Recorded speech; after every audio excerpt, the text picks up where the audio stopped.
en el principio de la representación proporcional. De ese modo, la Cámara de Diputados quedaría integrada por 300 diputados electos, según el principio de votación mayoritaria relativa en distritos uninominales, y hasta 100 diputados electos, según el principio de representación proporcional, mediante el sistema de listas regionales votadas en circunscripciones plurinominales. Esas diputaciones plurinominales estarían reservadas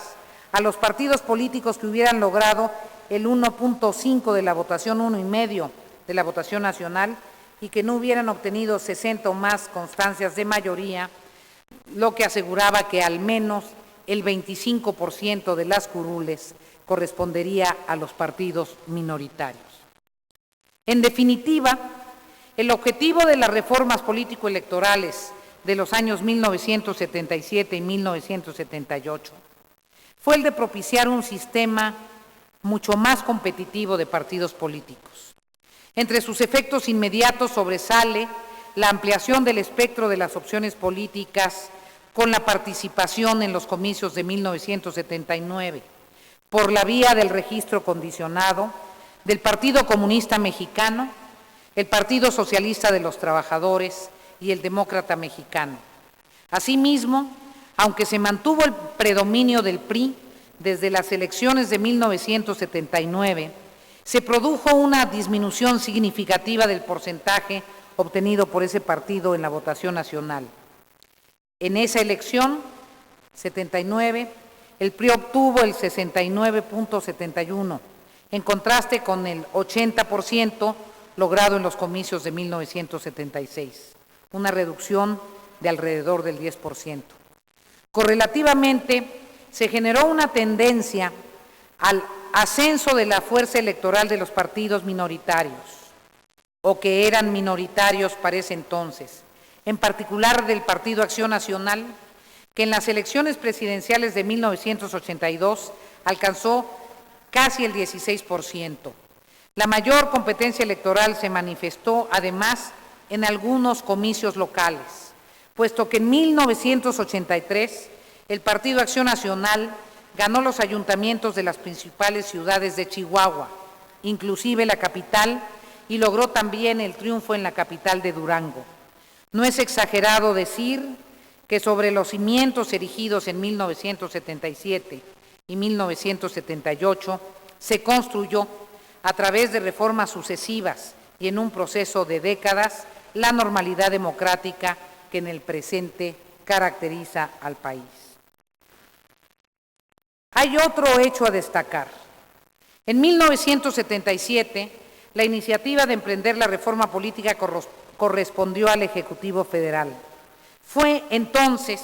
el propio partido hegemónico, desde el poder, quien estableció las bases y las vías para reemplazar el régimen que hasta entonces imperaba. Sin duda, la iniciativa fue una respuesta objetiva a nuevas circunstancias y conflictos políticos y sociales, pero ello no menoscaba el papel protagónico que jugó el PRI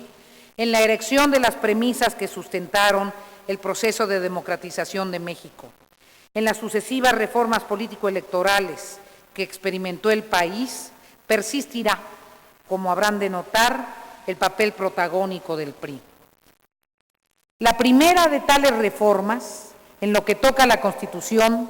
tuvo lugar en 1986, y su ley reglamentaria, que recibió el nombre de Código Federal Electoral,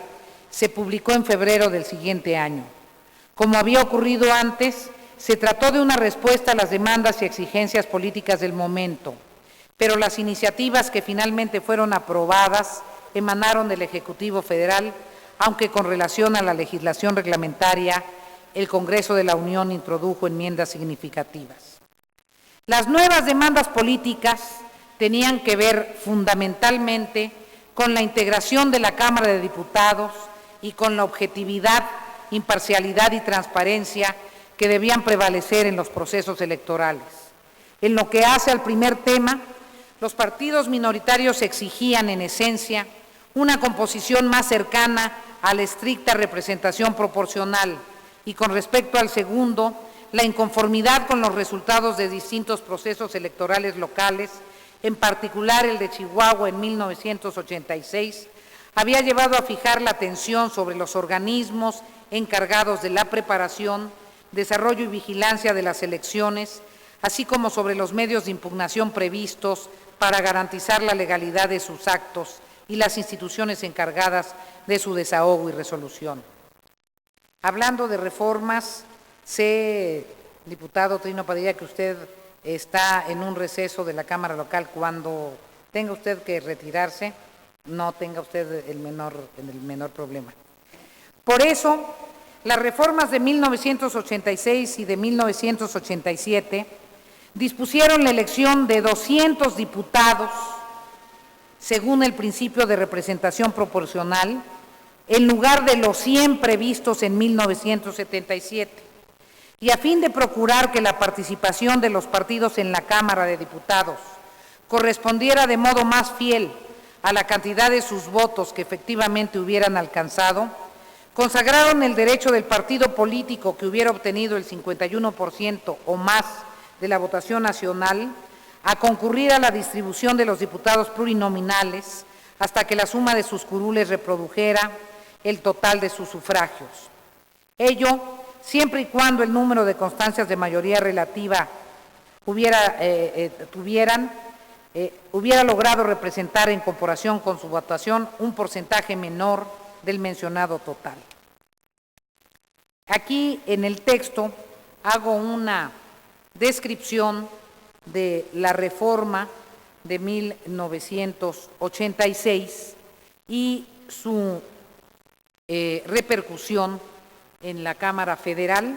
Es un texto que voy a dejar a la cátedra. Tendrán ustedes oportunidad sin duda de consultarlo posteriormente en la página de la cátedra y yo platicaré con los organizadores para su posible reproducción. Por su parte, respecto de los organismos electorales y de las garantías de la legalidad de sus actos, entre las reformas introducidas en 1986 y 87, destaca la creación del Tribunal de lo Contencioso Electoral. Empieza el tema de la jurisdicción contenciosa electoral en el ámbito de los tribunales. Desafortunadas, en cambio, fueron las reformas relativas a la integración de la Comisión Federal Electoral, el organismo responsable de la preparación, desarrollo y vigilancia de los comicios. De la misma,